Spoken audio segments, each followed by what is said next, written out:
This episode is brought to you by Wear Buff, your go-to for Buffalo-inspired apparel. Get your hands on stylish t-shirts, hoodies, and more at wearbuff.com. That's wearbuff.com. And make sure you use the promo code TWB at checkout for 10% off your first order. Stay Buffalo proud with Wear Buff. Training camp is coming to a close, and the Bills' first preseason game is right around the corner. We'll be talking about some of my favorite position battles going into the preseason this week on the Wandering Buffalo podcast. You're now listening to the Wandering Buffalo podcast with your host, Justin Goddard.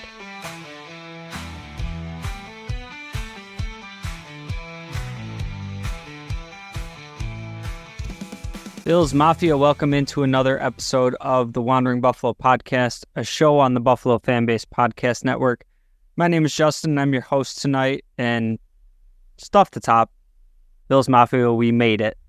The off season always feels so long while we're in it, and then we get towards the end of training camp, and even when training camp starts in Rochester, it happens so fast, and it feels like a blink of the eye, and all of a sudden we're playing preseason games and the season's starting. So we're right on the cusp of the season, and anybody that's been listening to this show, I talked a little bit last week about just how much I love this time of year, the competition of training camp, the players that we've added in the offseason and how they're assimilating to the team, the draft picks, the ability to start looking towards, the depth, the future, players that are going to have impacts this year. So I just kind of wanted to take this time before this game is played on Saturday against the Bears to just kind of take a look at all of these positions that we've already been watching the position battles unfolding during camp, right? The games actually being played, the preseason games, the live action against a different team that wants to win, regardless of how much these teams, don't really care about preseason. These guys are out there fighting for jobs. They're trying to make plays and they're trying to win. So seeing that action, some of these guys, their first action in the NFL, this time of the year, it's just, honestly, I love it. And for all those reasons. So there's a lot of interesting battles up and down this roster. And honestly, some of the players I'm going to talk about today aren't even really in a competition. They're kind of just already there as depth. An incumbent starter in front of them. So it's not like they're looking to make huge jumps up or down the depth chart. It's just kind of, maybe I haven't seen this guy in a Bills uniform yet, and I'm excited for the first taste. So starting out with the quarterback room, super simple. I really doubt we see much or any Josh Allen. He has played in the preseason in the past. But the name that stands out for me here is Shane Buechele. And Mitch Trubisky, I have every bit of confidence, is going to be our quarterback 2 this year. I think Shane Buechele has some traits that make him exciting to at least be in the room. And Mitch Trubisky, we're in a situation where if he plays well in preseason, he's probably going to end up getting another crack starting somewhere just with his pedigree and starting experience and all that. So I really feel like we're on a timeline of we're going to be looking for another backup quarterback at some point. So I'd like to see Shane Buechele get some reps in here, see what he looks like with the team, get him some experience, and kind of see what we have there. Again, something I've talked about a lot on this podcast is wanting more of a long-term answer at the backup quarterback position. And it's really easy to say Josh Allen goes down, we're screwed either way.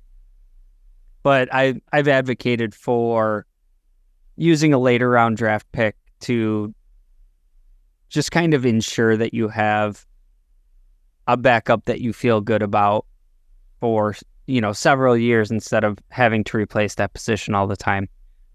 So maybe Shane Buechele, we've seen some flashes here and there with in his previous playing time, previous team. Let's let him go out there and see what he brings to the team. The wide receiver room, I think, is one of the most interesting camp battles, preseason battles that we have on the roster. And it's not so much the top end of the depth. I think that's pretty locked in with, Coleman, Curtis Samuel, Khalil Shakir. I think Matt Collins is a lock. And honestly, I thought he was kind of a lock the moment we saw the signing just for his special teams alone. Seeing him throughout training camp, I feel like he's going to have a role in this team. So we're talking a team that usually keeps 6. Last year we kept 5 receivers. So we're talking between the likes of Tyrell Shavers, Chase Claypool, MVS, Justin Shorter, KJ Hamler, Xavier Johnson, Brian Thompson, Andy Isabella, Lawrence Keys. All of those guys duking it out for 1, maybe 2 spots. I think we've seen some drops from MVS throughout the preseason. Training camp. And, I saw a post on Twitter earlier today. It was somebody saying, like, no way we're going to cut MVS with his, guaranteed contract that we just signed him to. That contract is somewhere around like $2 million. We just got rid of Diggs with like a $30 million dead cap.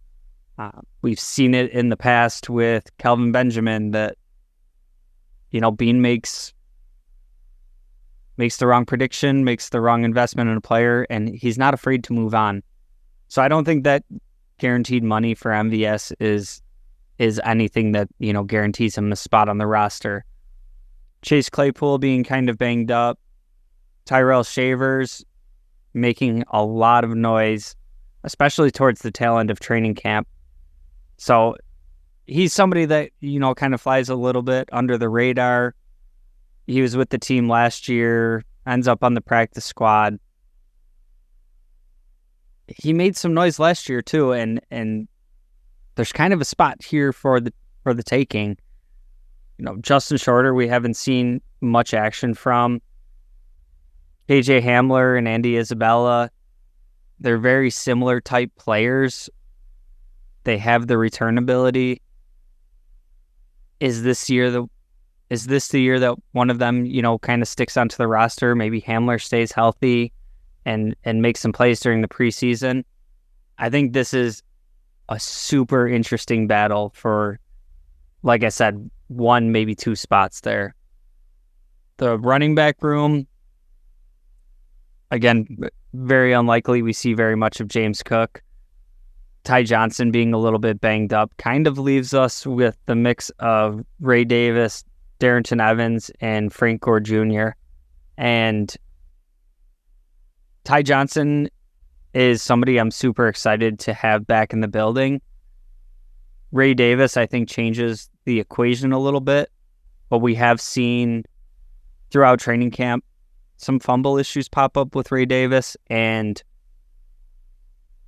every one of us that's been watching the Bills games under Sean McDermott, we all know how McDermott feels about ball security and fumbles, and we know it all too well with James Cook. Want to see if any of that carries over into the preseason, if there are kind of fluky things during practice. The ball security is like a must-have under Sean McDermott. Darrington Evans, I remember his last stint with the Bills, and he had some flash plays and was just, fighting an uphill battle to be on the roster. So, with kind of the uncertainty right now of Ty Johnson's injury, is he able to, make a little noise and be able to at least stick on that initial roster? And then Frank Gore Jr., somebody that's coming in with, no expectations really for him. But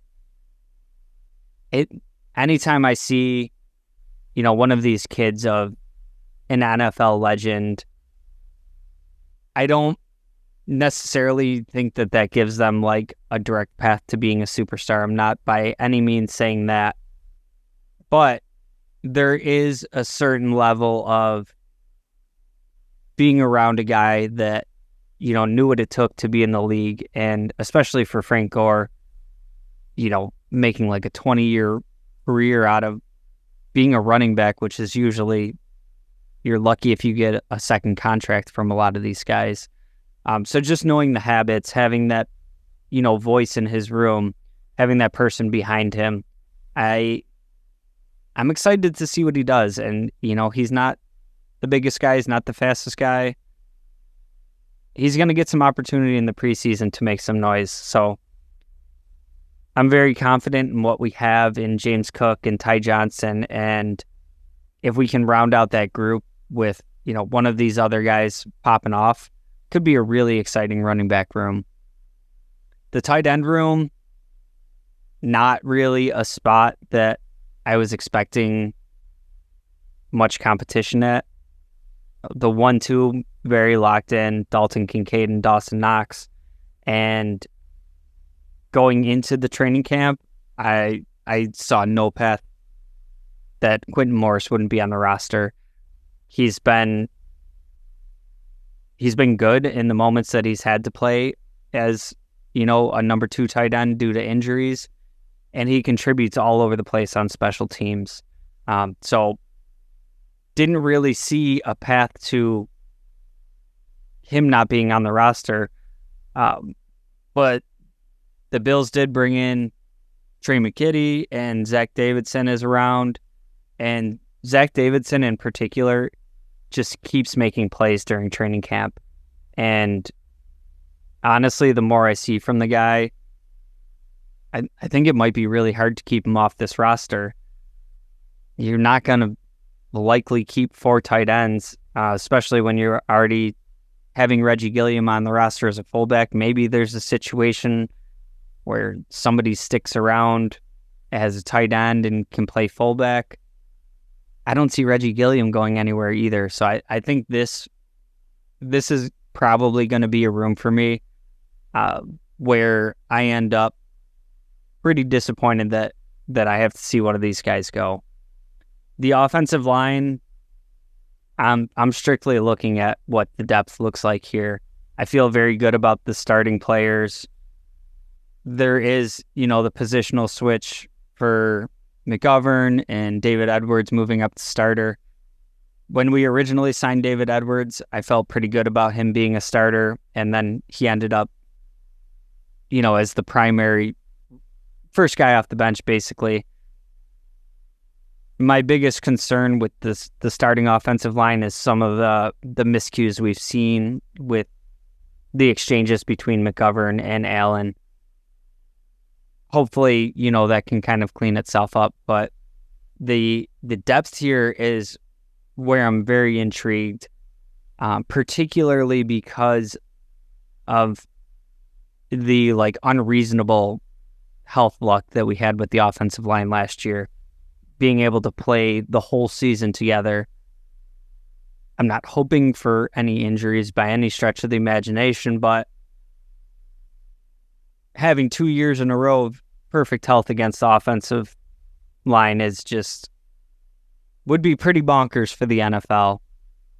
Somebody brought in that I felt really good about, maybe competing for a starting spot, maybe being that first guy off the bench, was Lyle Collins. He has had such an injury-plagued career, and then, gets a chance with Buffalo. He's a player that Buffalo's had their eye on for a while, and he's now dealing with injuries in training camp. So I'm excited about the name. I was hoping for, good things there, at least reliable depth, and I just don't feel as great about that as I previously did. Some other exciting guys on the offensive line that we're going to see in the preseason games. Cedric Van Prang Granger, somebody I'm very excited about for what he can be to the team now, plus going into the future. Alec Anderson and Ryan Vandemark, both players that have kind of done this, just keep sticking around, keep working, and, able to stick on the roster. So I feel pretty good about them as backups. We also haven't seen a ton of action from those two guys.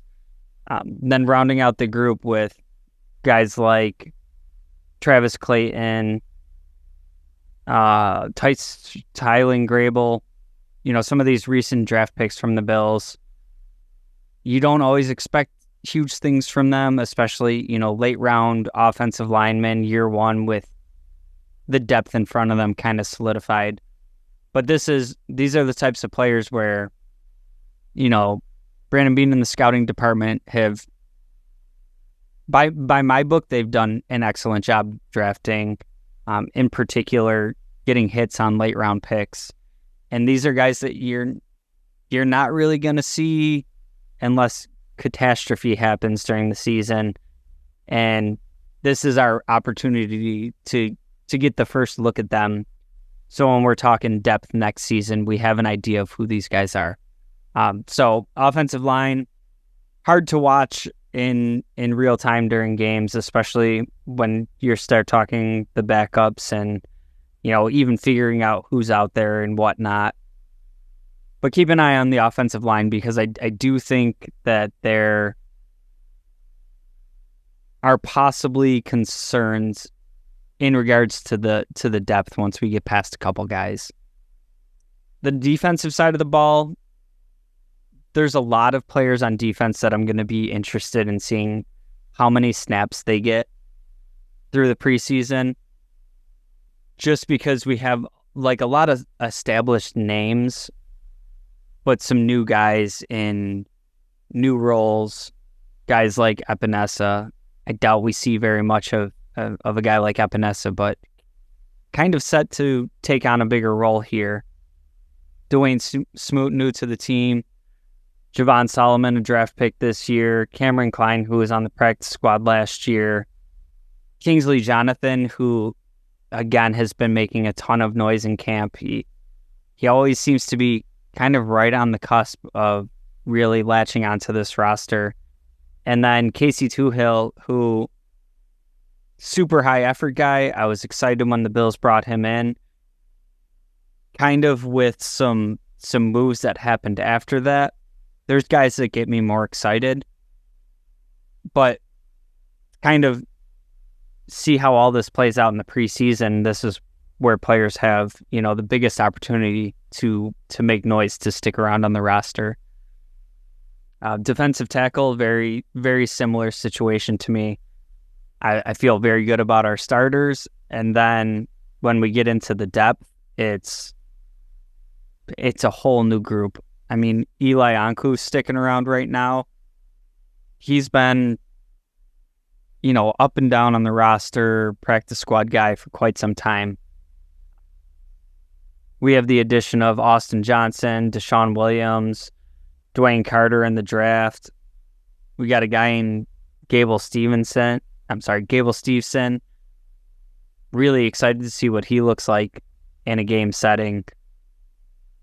So that conglomerate of players, I feel like whoever comes out of this as our depth players, we've upgraded from last year.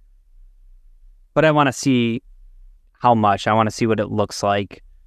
Feel great about Ed Oliver and Daquan Jones.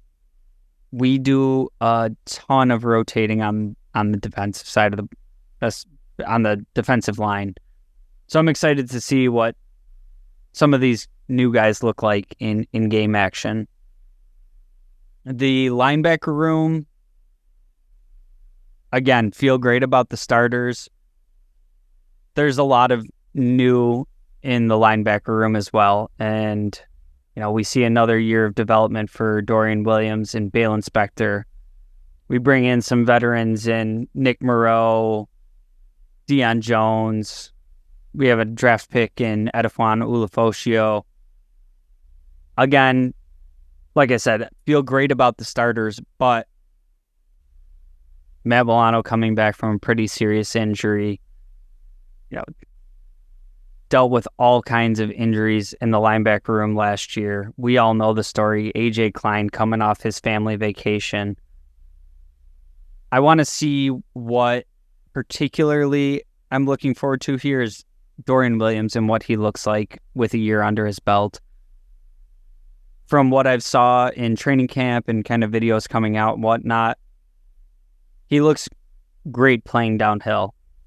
He really showcases his athleticism, kind of his instincts.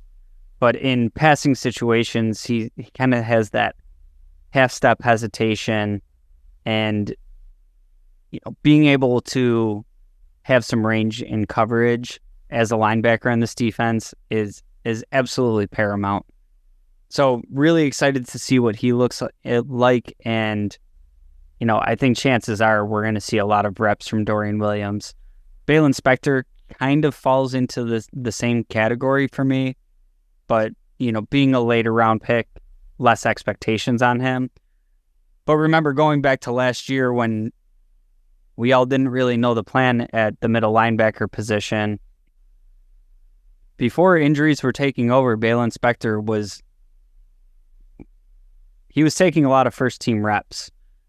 Unfortunately for Balen Spector, he's had a really hard time staying healthy. So kind of want to get the opportunity to see what he looks like with some additional game action. Because what the coaching staff was seeing throughout training camp last year was enough to impress them enough to have him in the conversation of, could this guy be the starter? So two guys I'm really excited for there. The cornerback room, Kyrie Elam has to be, the number one person that I want to see here. I think he's had like a crazy good training camp, and it's going to be tough to crack that top tool with Rasul Douglas and Christian Benford. This one is more for me of like what the cornerback 3 position looks like and what the future is there, because we only have Rasul Douglas under contract this year. Jamarcus Ingram, another guy I'm excited to see. He's kind of done the practice squad, work your way, stick around, and we'll develop you. And somebody I was excited about, being in the mix last year. And I think there's more opportunity to get some swings at the plate this year, at least to, round out some depth. Again, another position that we've really struggled with injuries throughout the past couple years in the cornerback room. So whoever ends up being cornerback 3, I expect them to see a lot of playing time. I expect it to be Kyrie Elam, but I think there's some good competition there. And then, kind of the tail end of the depth chart there too. Corey Couch has been making some plays during the preseason. I think he's, it's kind of in a position where he's going to have to get that 1 year under the belt before he's able to possibly make a push for the roster. But it's a name I'm keeping an eye on because in some of the action that we've seen from him through training camp, he's been making some plays.